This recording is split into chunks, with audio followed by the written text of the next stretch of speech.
우리가 저번 시간에 둘째 대접 재앙 그리고 셋째 대접 재앙 이 내용을 살펴보면서 종말의 역사가 분명히 하나님의 뜻 안에서 진행이 되어져 가는데 그 종말의 재앙적인 심판을 일으키면서 하나님이 모든 것을 주관하신다. 그리고 이러한 재앙들을 통해 너희들은 빨리 세상의 끝이 있음을 깨닫고 하나님께 돌아와 예수 그리스도를 영접하고 믿음의 백성이 되어야 한다. 이러한 어떤 메시지를 주는 첫째 인의 재앙 그리고 두 번째는 나팔의 재앙 이런 내용의 의미를 살펴보았습니다. 그리고 세 번째 대접의 재앙은 그럼에도 불구하고 이런 만물에 일어나는 일이라든가 세상 가운데 전해지는 복음의 외침이라든가 이런 외침을 듣고도 보고도 하나님께로 돌아오지 않으면 그 궁극적인 결과는 하나님의 의로우신 심판밖에 없다라고 하는 것, 그것이 강조되었습니다. 그래서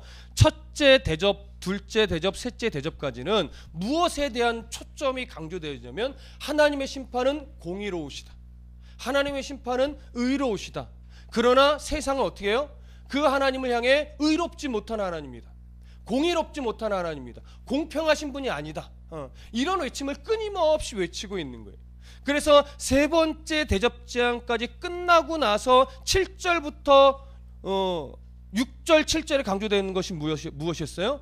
그러나 그 하나님의 심판은 세상은 공의롭지 못하다, 불의하다, 공평하지 못하다 수없이 외쳐대고 있지만 그러나 하나님의 심판 앞에서 그들은 결국은 욥처럼 그 입을 가리우게 될 것이다. 하나님이 얼마나 공의로우신 하나님인지 그들은 절대 대항할 수 없게 될 것이다. 그 공의로우심을 선포했어요. 그런데 그 공의로우심이 계시록 가운데 선포되어지고 나서 오늘 우리가 읽은 본문의 8절 넷째 대접부터 마지막 일곱째 대접까지는 무엇이 강조되냐면 그럼에도 불구하고 그렇게 하나님의 공의가 선포되어지고 세상의 재앙으로 말미암아 또 복음의 메시지로 말미암아 들려주고 보여줬음에도 불구하고 돌아오지 않는 자들은 이런 재앙 가운데 더 들려주고 더 보여주고 더 듣게 해줘도 결국은 하나님을 비방하고 대적하는 자리에 끝내 서 있더라. 이걸 보여주는 거예요. 그래서 세 번째 재앙으로 등장하는 대접 재앙은 초점이 뭐라고요? 하나님의 심판의 메시지에도 불구하고 돌아오지 않는 자들에 대한 기회를 주는 것이 아니라 그들의 끝이 어떤가를 보여주는 것이라고 말씀을 드렸습니다. 그래서 한번 보세요. 9절에 이렇게 돼 있죠. 중간 이후에 보면 이 재앙들을 행하는 권세를 가지신 하나님의 이름을 비방하며 또 회개하지 아니하고 주께 영광 돌리지 아니하더라. 그리고 11절 중간 이후에 보면 하늘의 하나님을 비방하고 그들의 행위를 회개하지 아니하더라. 그 다음에 14절을 보면 이적을 행하여 온 천하의 왕들에게 가서 하나님 곧 전능하신 이의 큰 날에 있을 전쟁을 위하여 그들을 모으더라. 이건 아마겟돈 전쟁을 말하는 건데 결국 하나님을 대적하여 싸우겠다라고 하는 겁니다. 그 다음에 21절 끝부분에 보면 하나님을 비방하니 그 재앙이 심히 크미러라. 이런 식으로 결국 이 넷째 대접 재앙 이후에는 그 재앙의 내용과 함께 끄트머리에 항상 등장하는 것이 뭐냐면 돌이키지 않고 회개하지 않고 하나님을 비방하더라. 이것으로 정리되는 거예요. 왜? 그들의 끝이 이렇다라고 하는 것을 궁극적으로 보여주는 거기 때문에.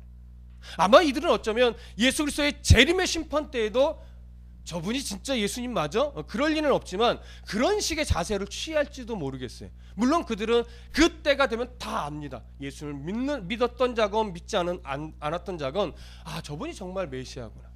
그때 들었던 예수 그리스도가 저분이구나. 물론 알게 됩니다. 그러나 그들은 항상 끝까지 어디에 자리에 서 있어요? 하나님을 대적하는 자리, 하나님의 장막 밖에 그 자리에 거하게 된다라고 하는 거예요.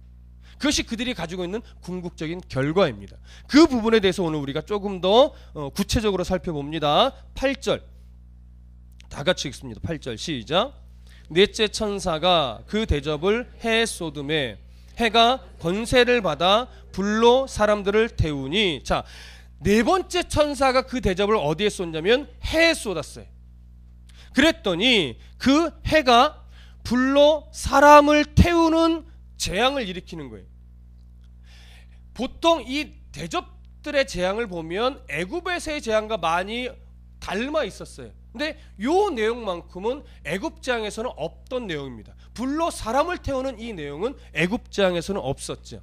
근데 어떤 모습과는 사뭇 비슷하냐면 네 번째 나팔의 모습과는 조금 비슷합니다. 좀 보실까요? 계시록 8장 12절. 계시록 8장 12절 함께 읽습니다. 시작. 넷째 천사가 나팔을 부니 해 3분의 1과 달 3분의 1과 별들의 3분의 1이 타격을 받아 그 3분의 1이 어두워지니 낮 3분의 1은 비춤이 없고 밤도 그러하더라. 자, 재앙의 대상이 해라고 하는 것은 뭐예요? 똑같아요. 동일해요. 그러나 그러므로 말미암아 되어지는 결과는 전혀 다릅니다. 나팔에서는 해가 3분의 1이 직접 타격을 받았고 3분의 1이 어두워지는 결과를 낳았어요. 이때 강해했던 내용을 여러분 더듬어 보시면 기억이 날 텐데, 이 나팔 재앙에서 3분의 1이 해가 3분의 1이 타격을 받고 3분의 1이 어두워졌다라고 하는 것은 실제로 해가 3분의 1이 파괴되고 어두움이 3분의 1 정도로 막 가미되고 이런 차원의 내용이 아니라 이것은 상징적인 의미였어요. 그래서 영적으로 뭐예요? 어두워진 상태. 이것을 구체적으로 묘사하는 건데, 영적으로 어두워질 수밖에 없는 이유는 뭐냐면 바른 진리의 선포가 자꾸 사라지는 거예요. 말씀이 자꾸 위로로만 가고 축복으로만 가는 거예요. 말씀이 책망하면 책망하고 말씀이 복을 빌면 복을 빌어야 되는데, 말씀의 진의와는 상관없고 사람의 귀에 좋은 말만 자꾸 해대는 거예요. 그러니까 영적으로 뭐 할 수밖에 없어요? 어두워질 수밖에 없죠. 해 3분의 1이 어두워진다라고 하는 것은 바로 이렇게 진리의 선포가 자꾸 퇴색됨으로 말미암아 영적으로 이렇게 어두워지는 것을 묘사하는 거예요. 그러니까 돌아올 수 있는 사람이 자꾸 없어지는 거예요. 빨리 바른 말씀으로 책망을 받고 지적을 받고 해서 그들의 어리석음을 깨닫고 주님께로 돌아와야 되는데, 위로와 잘 될 겁니다, 축복받을 겁니다, 이 메시지만 선포하니까 정작 예수 그리스도의 보혈의 피 안으로 죄인이 들어가 정결함을 얻는 기회가 자꾸 줄어드는 거죠. 그것이 나팔 재앙의 사실은 내용이었어요. 그러나 오늘 본문은 그런 내용과는 달리 해가 권세를 받아서 불로 사람을 태워요. 이 내용은 그래서 두 번째 이 나팔 재앙의 내용과는 조금 다른 겁니다. 자, 그렇다면 여기서 대접 재앙에서 오늘 본문으로 다시 가보시면, 네 번째 대접 재앙에서 보여주는 내용은 대접을 해에 쏟음에 해가 권세를 받아서 불로 사람을 태워요. 여기서 불로 사람을 태운다 할 때 이 불은 계시록에서 그리고 성경 전반에서 불이 하늘에서 내렸다, 뭐 불이 떨어졌다라고 하는 것은 무엇과 관련이 있어요? 언제나 심판과 관련이 있어요. 자, 고린도전서 3장 13절에 이런 말씀이 있습니다. 각 사람의 공적이 나타날 터인데 그날이 공적을 밝히리니 이는 불로 나타내고 그 불이 각 사람의 공적이 어떤 것을 시험할 것이라. 심판을 의미하는 거죠. 베드로후서 3장 7절에도 이런 말씀이 있습니다. 이제 하늘과 땅은 그 동일한 말씀으로 불사르기 위하여 보호하신 바 되어 경건하지 않은 사람들의 심판과 멸망의 날까지 보존하여 두신 것이라. 보존하여 두었다가 마지막 때 불로 뭐 하겠다는 거예요? 심판하겠다고 하는 거죠. 그래서 언제나 계시록에서는 특히 더 그렇지만 성경 전반에서 불이 임한다라고 하는 것은 하나님의 심판이 내려진다, 이런 의미예요.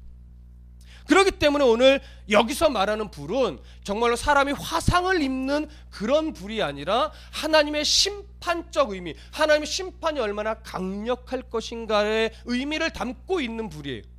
자, 그렇다면 여기서 말하는 해는 그런 의미에서 보면 뭐예요? 태양을 말하는 것은 아니에요.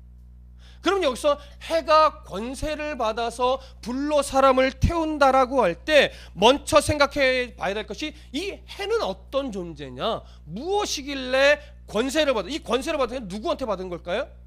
하나님에게 받는 거죠. 하나님이 권세를 부여하신 걸 수도 있고 하나님이 허락하시니 뭐 이런 의미도 될 수 있어요. 자, 하나님 앞에 권세를 받아서 불로 사람을 태운단 말이에요. 그러면 여기서 해는 누구냐? 얼핏 이렇게 생각할 수 있어요. 하나님의 공의로운 심판을 대행하는 어떤 천상적인 존재, 이렇게 여겨질 수 있으나 성경의 전반적인 흐름을 보면 이것은 하나님의 공의를 대행하는 천상적인 어떤 다른 존재가 아니라 이렇게 말할 수 있습니다. 땅의 권세자들. 사도 요한 당시로 보면 로마 황제같이 세상의 권세를 쥐고 있는 자들, 그들이 태양이라고 할 수 있어요. 그러면 왜 그들이 태양이고 그들에게 권세를 주어 그들이 불로 사람을 태운다라고 말하느냐? 당시에 수많은 사람들이 예수 그리스도를 끝까지 붙잡는 자들 외에는 다 로마 황제에 아첨하며 굴복하며 로마 황제의 그 권세를 숭배하며 살아남았고, 그것으로 인해 기득권을 쟁취했고 그것으로 인해 부를 누리며 떵떵거리고 살았어요. 그러나 예수 그리스도를 믿는 사람들은 그것을 거절했기 때문에 참으로 비참하게 살 수밖에 없었습니다. 그런데 그렇게 로마 황제 앞에 아첨하며 세상의 기득권을 다 얻고 살아갔던 그 사람들의 삶이 영원히 그런 기득권을 누리며 살 수 있었느냐? 그렇지 않더라는 거죠.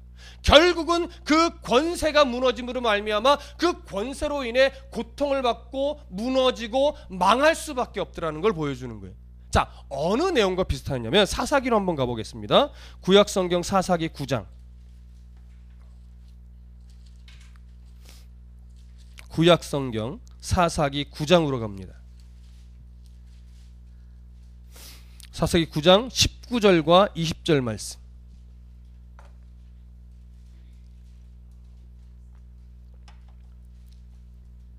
구약성경 사사기 9장 19절과 20절 말씀 찾으신 분 함께 있습니다. 시작.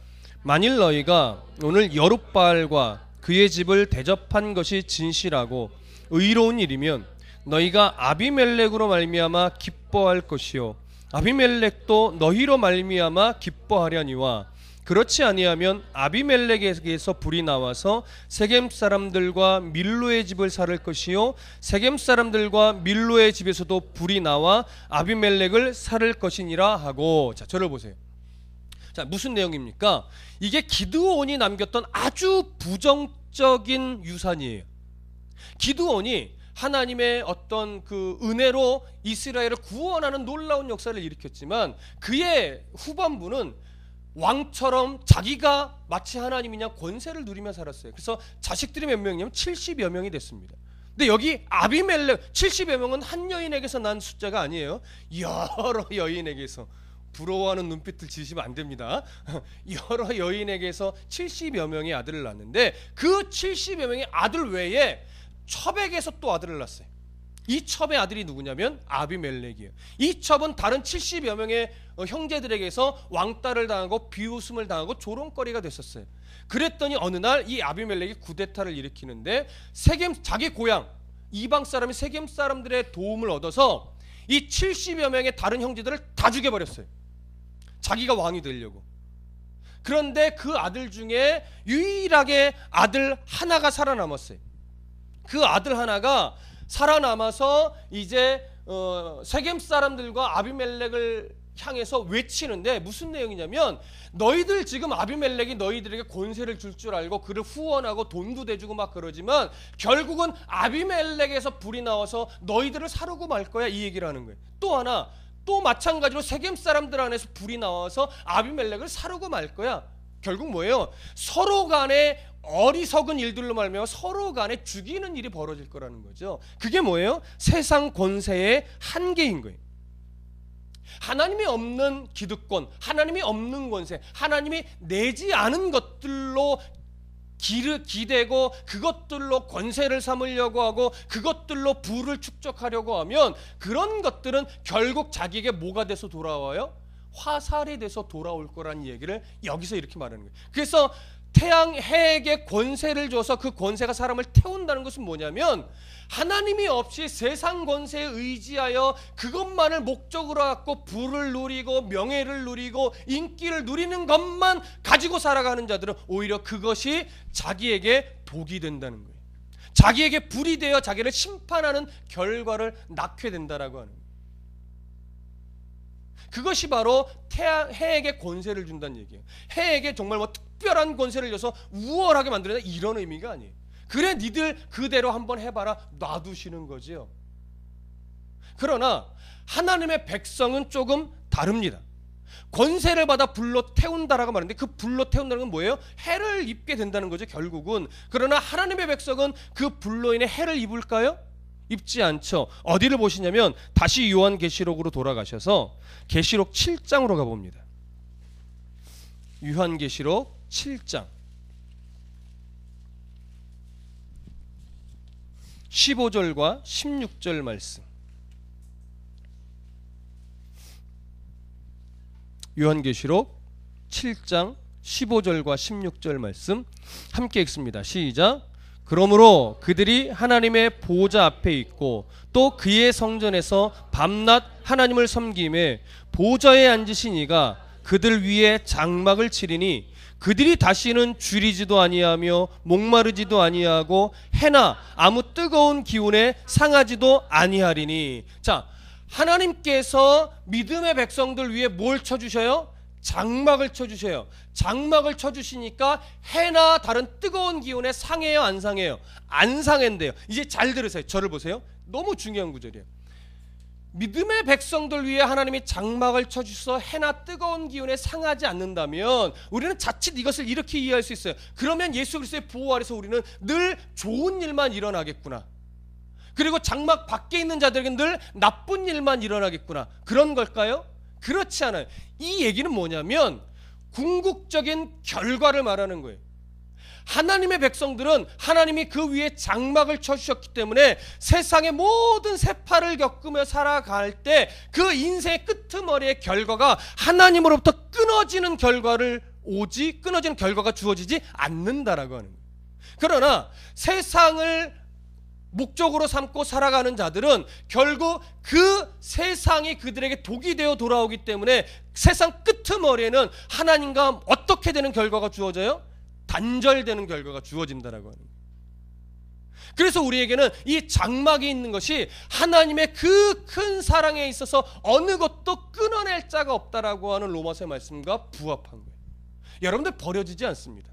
하나님이 결국 여러분들 놓치지 않습니다. 왜냐하면 여러분들 위에는 여러분들이 느끼든 못 느끼든 하나님이 장막을 치고 뭐예요? 보호하시고 지키시고 붙잡고 계신다는 사실이에요. 이것이 우리를 든든하게 하는 거죠. 이것이 우리를 어려움 중에 있더라도 기꺼이 견딜 수 있는 담대함을 주게 되는 거죠. 예수 믿는 사람이라고 해서 나쁜 일이 안 생기는 것 아닙니다. 그것을 견디어내는 자세가 다르고 그것을 기꺼이 이겨낼 수 있는 힘이 생기고 늘 하나님 나라의 소망으로 가슴 벅차 있는 거죠. 이것이 다른 거예요. 여러분 그 가슴에 예수 그리스도 심장이 펄떡펄떡 뛰셔야 돼요. 아우 저는 좀 나이가 많이 먹어서 아니라는 그거랑은 다른 거예요. 예수 그리스도의 심장이 내 안에 있으면 어떤 세상의 어려움이 와도 하나님의 장막 안에 있기 때문에 그 사랑에서 내가 끊어지지 않으니까 오늘도 소망 가운데 있는 거예요. 좀 없으면 어때요? 좀 부족하면 어때요? 좀 낮은 자리에 있으면 어때요? 우리는 늘 하나님의 장막 안에 함께 살아가는 교회 공동체인데 이것이 복이죠. 자, 그래서 그 마지막 결과를 9절은 이렇게 설명하는 거예요. 오늘 본문으로 다시 돌아가죠. 16장 9절. 자, 함께 읽습니다. 16장 9절 시작. 사람들이 크게 태움에 태워진지라 이 재앙들을 행하는 권세를 가지신 하나님의 이름을 비방하며 또 회개하지 아니하고 주께 영광 돌리지 아니하더라. 하나님의 장막 밖에 있는 사람들은 이 태워짐으로 말미암아 결국 어떤 결과를 가지고 오느냐? 하나님을 비방하고 하나님을 대적하는 자리에 놓이는 결과를 갖지만 하나님의 백성들, 하나님의 장막 안에 있는 자들은 끝내 어떤 결과를 갖느냐? 하나님을 비방하지 않는 자리에 서 있어요. 하나님을 사랑하는 자리에 서 있어요. 그러니까 하나님의 초대에 하나님의 나라로 가서 하나님의 신부로서 서게 되는 그 자리에 있는 결과를 우리에게 주어지는 겁니다. 이것이 완전히 다른 결과라는 것 우리는 아셔야 돼요. 우리는 이 대상이 아니에요. 그러면 한 가지 정리합시다. 하나님의 장막 밖에 있는 자들이 이렇게 태워져요. 이 태워진다라고 하는 것은 예수 믿지 않고 하나님의 장막 밖에 있는 자들은 늘 어려움만 당하고 불행한 일만 생기고 그런 것이 아니라고 말씀드렸어요. 그러면 그들은 어떤 삶에 그들이 태워진다는 건 뭐냐? 로마서로 가볼게요. 로마서 1장. 신약성경 로마서 1장 21절부터 25절까지, 로마서 1장 21절부터 25절까지. 자, 함께 읽어보겠습니다. 로마서 1장 21절부터 25절 시작. 하나님을 알되 하나님을 영화롭게도 아니하며 감사하지도 아니하고 오히려 그 생각이 허망하여지며 미련한 마음이 어두워졌나니 스스로 지혜 있다 하나 어리석게 되어 썩어지지 아니하는 하나님의 영광을 썩어질 사람과 새와 짐승과 기어다니는 동물 모양의 우상으로 바꾸었느니라. 그러므로 하나님께서 그들을 마음의 정욕대로 더러움에 내버려 두사 그들의 몸을 서로 욕되게 하셨으니 이는 그들이 하나님의 진리를 거짓 것으로 바꾸어 피조물을 조물주보다 더 경배하고 섬김이라. 주는 곧 영원히 찬송할 이시리로다. 아멘. 이것이 그들의 모습이에요. 서로의 정욕의 더러움에 내버려 두사 뭐라고 말해요? 서로 그 몸을 서로 욕되게 한대요. 그 몸이 서로 욕되게 되는 것이 뭐냐면 불을 내려 크게 태워지는 거예요. 그래서 결국 그들은 세상 끝에 예수님이 다시 오시는 그날 더러운 자의 모습으로 더러운 자가 서 있는 자리에 그들은 서게 되는 거예요. 그러나 우리는 삶의 모습으로는 완전히 의롭지는 않으나 예수 그리스도의 보혈로 정결하게 된 자이기 때문에 이런 자의 자리에 서 있는 것이 아니라 하나님의 아름다운 신부가 서 있게 되는 그 자리에 우리도 서 있게 되는 것이죠. 이것이 바로 우리들의 모습이고 인생을 어리석은 것에 태워버리는 자들의 모습인 것입니다. 인생을 어리석은 자의 무가치한 것에 인생의 모든 목적을 두고 살아가도록 내버려 두는 것이 뭐냐면 불로 크게 태우는 거예요. 그것이 전부. 그래, 너는 그것을 전부로 알고 살아라. 그러나 내 백성들만큼은 그렇게 내버려 둘 수 없다 이거죠. 그래서 여러분들을 자꾸 돌이키도록 뭐예요? 환난과 풍파와 어려움들이 있는 이유가 그거예요. 긴장의 끈을 놓치지 않고 하나님 나라에는 정말 있구나, 세상 끝은 정말 있구나, 이걸 알게 하기 위해서. 그래서 내가 오늘 하나님이 아니면 내 인생이 아무리 돈이 많아도 의미 없고 아무리 높은 자리에 올라가도 의미가 없고 아무리 수많은 세상의 인기를 내가 한 몸에 쥐고 있어도 그것은 의미 없구나. 하나님이 내게 있으면 그 모든 것이 없다 할지라도 나는 정말 행복한 자이구나. 이걸 알게 하기 위해서. 이것이 바로 넷째 대접의 중요한 의미입니다. 그럼 이것과 더 연결해서 다섯 번째 대접에 대한 내용으로 좀 들어가겠습니다. 다시 계시록 본문으로 돌아가셔서 16장 10절과 11절 16장 10절과 11절 함께 읽습니다. 시작. 또 다섯째 천사가 그 대접을 짐승의 왕좌에 쏟으니 그 나라가 곧 어두워지며 사람들이 아파서 자기 혀를 깨물고 아픈 것과 종기로 말미암아 하늘의 하나님을 비방하고 그들의 행위를 회개하지 아니하더라. 자, 다섯째 천사는 그 대접을 어디에 쏟아붓냐면 짐승의 왕좌에 쏟아부어요. 짐승의 왕좌라고 하는 것은 뭐냐면 계시록 2장에 기록되어 있는 사단의 권자와 동일한 의미입니다.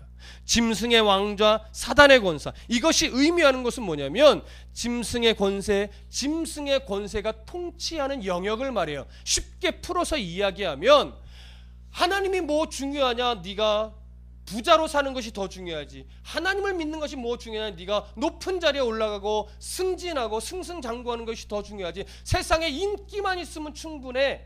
이런 가치로 살아가는 자들의 영역, 그 권세가 바로 짐승의 권세가 통치하는 영역인 겁니다.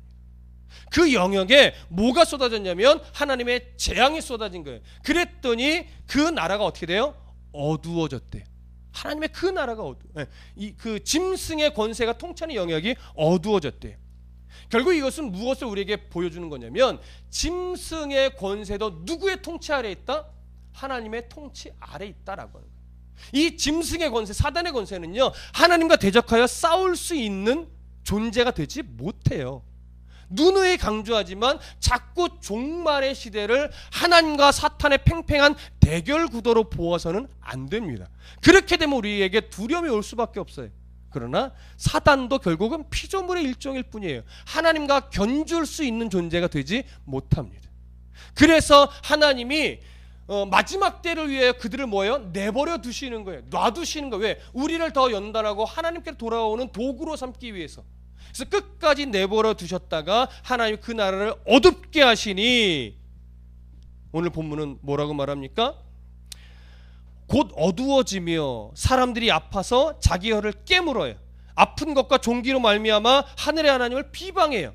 자, 여기서 우리가 주목해야 될 것이 뭐냐면, 그 나라가 어두워지니 그 나라의 통치를 받으며 살아가던 사람들이 아파서 자기 혀를 깨물고 종기가 나서 고통스러워하는 것처럼 여겨질 수 있어요. 그러나 여기 잘 보시면 초점은요, 그들이 아파하더라가 아니라 그들이 끝내 하나님을 비방하는 자의 자리에 서 있더라, 이것이 강조되는 거예요. 끝내 그들은 회개하지 않더라, 이것을 더 강조하는 거예요. 그러면 여기서 그들이 아파한다라고 하는 것, 그들이 자기 혀를 깨물고 아파한다, 이게 어떤 의미냐? 성경이 보여주는 것은 뭐냐면요, 그들의 결과적 모습이었다는 얘기예요. 아까 네 번째 대접에서도 살펴봤듯이 해가 권세를 받으니 그 권세가 크게 태움으로 그 많은 사람들이 태워졌어요. 이것은 뭐냐면 그것만을 목적으로 가지고 살아가더라는 거죠. 그런데 오늘 본문 이 여섯째 대접의 재앙도 그것과 맥을 같이 해요. 그렇게 자기 세상이 전부인 줄 알고 끝내 살아가더니 결국은 그것으로 인해 어떤 결과가 주어지느냐, 이것을 보여주는 건데, 이것을 잘 설명하고 있는 것이 마태복음에 나와요. 마태복음 8장으로 가보겠습니다. 마태복음 8장.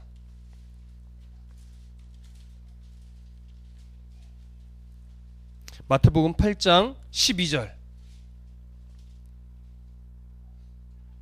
자, 함께 읽습니다. 마태복음 8장 12절 시작.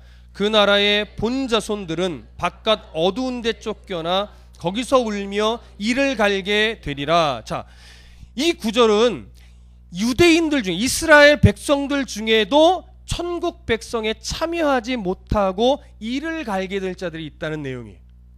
자, 이스라엘 백성들 안에서도 하나님의 나라에 들어가지 못하고 이를 갈게 될 자가 있다는 건 뭡니까? 내가 선민인데, 내가 이스라엘 백성인데, 내가 할례를 행한 민족인데, 이런 행위적인 요소만 갖고 하나님 앞에 서려고 하는 자들은 예수 그리스도의 보혈의 피가 없기 때문에 결국 그들도 어떻게 해요? 하나님 나라에 들어가지 못하는 거예요. 그러니까 하나님 나라를 바라보며 뭘 해요? 이를 갈며 슬피 울게 된다는 거예요. 오늘날 이것은 무엇과 같냐면, 예수 그리스도의 보혈의 피로 말미암아 은혜의 백성 안에 서 있는 것을 그 자리에 서 있지 못하고 그냥 착하게 사는 것, 그냥 부자로 사는 것, 인기 있는 자로 사는 것, 때로는 내가 목사니까, 때로는 내가 권사니까, 때로는 내가 장로니까, 내가 교회 열심히 봉사했으니까, 내가 교회 헌금 많이 했으니까, 이것으로 하나님 앞에 서려는 자들이 있단 말이에요. 그것으로는 하나님 나라의 백성이 될 수 없다라고 하는 거예요. 하나님 나라의 백성이 된다라고 하는 것은 얼마나 봉사했냐, 헌신했냐, 헌금했냐, 직분을 받았냐, 목사가 됐냐, 이게 기준이 아니라 예수 그리스도의 피로 덧입혀서 하나님의 장막 안에 있는 자냐, 이게 가장 중요하다는 거예요. 그렇지 않으니까 어떻게 돼요? 바깥 어두운 데 쫓겨나서 이를 갈게 되는 거예요. 이게 오늘 본문에서 말하고 있는 자기 혀를 깨문다는 것과 동일한 의미. 목사들 중에서도 죄송하지만 바깥 어두운 데 쫓겨나 이를 갈 수 있어요. 이를 갈게 될 수도 있어요. 왜? 목사라고 다 구원받는 게 아니에요. 목사라는 타이틀이 중요한 것이 아니라 정말 예수 그리스도를 나의 주 나의 하나님으로, 내가 정말 아담 이후로 원죄를 갖고 있는 자로서 나는 예수 그리스도의 보혈의 은혜가 없으면 안 되는 존재인지를 인정하고 그 십자가 앞에 엎드리는 자, 그게 중요하다는 거예요. 설교 잘한다고 구원받나요? 아니죠. 예수 그리스도가 그 사람 중심의 주인이 되어 있어야지. 오늘 그걸 말하는 거예요. 그 사람이 장막 안에 있는 자예요. 이것에 대한 인식함이 없는 자들은 아무리 교회 수십 년을 다녀도 바깥 어두운 데 쫓겨나 이를 갈게 되는 그런 자일 수도 있다라고 하는 것을 오늘 본문에서 말하는 겁니다. 마태복음 7장 다시 한번 가보세요. 7장으로 가보셔서 마태복음 7장 20절부터 23절 늘 잊지 말아야 될 구절입니다. 마태복음 7장 20절부터 23절 함께 읽습니다. 시작. 이러므로 그들의 열매로 그들을 알리라. 나더러 주여 주여 하는 자마다 천국에 들어갈 것이 아니요 다만 하늘에 계신 내 아버지의 뜻대로 행하는 자라야 들어가리라. 그날에 많은 사람이 나더러 이르되 주여 주여 우리가 주의 이름으로 선지자 노릇을 하며 주의 이름으로 귀신을 쫓아내며 주의 이름으로 많은 권능을 행하지 아니하였나이까 하리니 그때 내가 그들에게 밝히 말하되 내가 너를 도무지 알지 못하니 불법을 행하는 자들아 내게서 떠나가라. 여러분, 이 말씀이 우리들의 가슴에 완전히 박혀 새겨져 있어야 합니다. 주여 주여 한다고, 귀신을 쫓아낸다고, 이적을 행하고 능력을 베풀었다고, 교회를 수천 명의 교회로 세웠다고 해서 구원받는 것이 아니라 주의 뜻대로 행하는 자. 오늘도 말씀이 내 삶의 근거가 돼서 여러분들의 일상 속에 정말 그리스도인으로 살아가고 있느냐, 이게 중요하다는 거예요. 예배 안 빠지는 것이 중요한 것이 아니라 예배 드린 자로서의 삶이 있느냐, 기도하는 자로서의 삶이 있느냐, 헌금을 많이 내느냐 적게는 이게 내는 것이 아니라 헌금을 내는 그 본질의 의미답게 하나님을 내 힘으로 살아가려고 오늘도 애쓰는 그 애씀이 있느냐, 이게 중요하다는 거예요. 이것이 바로 하나님 나라 장막 안에 거하 있는 자의 특징이고, 그런 자는 이를 가는 자의 자리에 있지 않고 마지막 때에 주의 순결한 신부로 하나님 나라 그 천국 잔치에 참여하는 그 자리에 서 있게 될 거라는 거죠. 여러분, 이거 잊지 마십시오. 자꾸 이것을 잊어버리고 부유하게 되고 성공하고 승진하고 이런 것에 더 무게중심이 가 있는 경우가 많단 말이에요. 빨리 돌이키셔야 돼요. 복음의 외침으로 깨닫게 해야 되고, 세상이 돌아가는 이런 여러 재앙적인 일들을 바라보면서도 역시 하나님이 계시는 끝이 분명히 있구나, 내가 지금 어떻게 해야 되는가, 이걸 아셔야 돼요. 그래서 아파할 줄 아는 심령이 복됩니다. 아, 내가 오늘 왜 이렇게 하나님 앞에 바른 성도의 삶을 못 살고 있지? 왜 내가 더 말씀 앞에 귀 기울이지 못하고 있지? 왜 내가 더 기도해야 되는데 요즘 이렇게 내가 기도의 삶을 못 살고 있지? 이런 영적인 안타까움을 가질 수 있는 자, 이 사람이 복된 거예요. 이 사람이 세상에 기울어져서 무뎌지면 이 아픔을 느끼지 못한단 말이에요. 그러면 자칫 혹시 그 사람은 바깥 어두운 데 내어 쫓겨서 이를 가는 자가 될지도 몰라요. 그래서 밖에서 이렇게 말하죠. 내가 얼마나 착하게 살았는데요, 내가 법을 어긴 적이 없어요, 내가 교회 헌금을 얼마나 많이 했는데요, 내가 수백 명 수천 명의 목회를 한 목사였어요. 하나님, 이게 통하지 않는단 말이에요. 이게. 여러분, 예수 그리스도를 믿으십니까? 예수 그리스도의 보혈의 은혜가 없으면 나는 정말 아무것도 아님을 인정하십니까? 그러면 여러분들은 정말 이 대상이 아니라 하나님의 장막 안에서 어떤 해와 뜨거움이 있을지라도 해를 입지 않는 그런 대상이요, 그런 천국 백성임을 믿습니다. 그러니 감사하지 못할 이유가 뭐가 있어요? 그러니 세상의 어떠함 때문에 내가 근심에 매이고 염려에 매이고 걱정에 매일 이유가 뭐가 있어요? 최선을 다해 정직하고 성도다운 성실함으로 살아가는 것은 우리의 몫이에요. 그러나 그런 삶 위에 어떠한 결과를 주시느냐는 누구의 몫이에요? 그건 하나님의 몫이에요. 그것은 뭐예요? 어떠한 결과를 주시든 비천에 처해도 주님 감사합니다. 풍부에 처해도 주님 감사합니다. 어려움에 처해도 주님 감사합니다. 좀 높은 자리에 올라 있어도 주님 감사합니다. 왜? 나는 성도다운 최선을 가지고 살아왔으니까. 지가 게을러서 그렇게 되는 거 말고, 무슨 말씀인지 아시죠? 여러분, 성도라면 최선을 다해서 뭐 해야 돼요? 공부해야죠. 성도라면 최선을 다해서 뭐 해야 돼요? 일해야죠. 성도라면 최선을 다해서 정직해야죠. 성실해야죠. 그렇게 살았다면 그러면 하나님이 내게 그때그때 필요한 결과를 내어주시다는 것도 인정하시면 돼요. 좀 어려우십니까? 이유가 있겠죠. 그래서 우리에게는요, 이런 말들이 있잖아요. 괜찮아, 별거 아니야, 죽지 않아, 하나님의 뜻이 있을 거야, 하나님의 때가 있겠지. 죽을 때까지 어렵겠어? 뭐 어려우면 어때? 천국 백성인데. 무슨 말씀인지 아시겠죠? 이러면 좀 어려우면 어때요? 좀 없으면 어때요?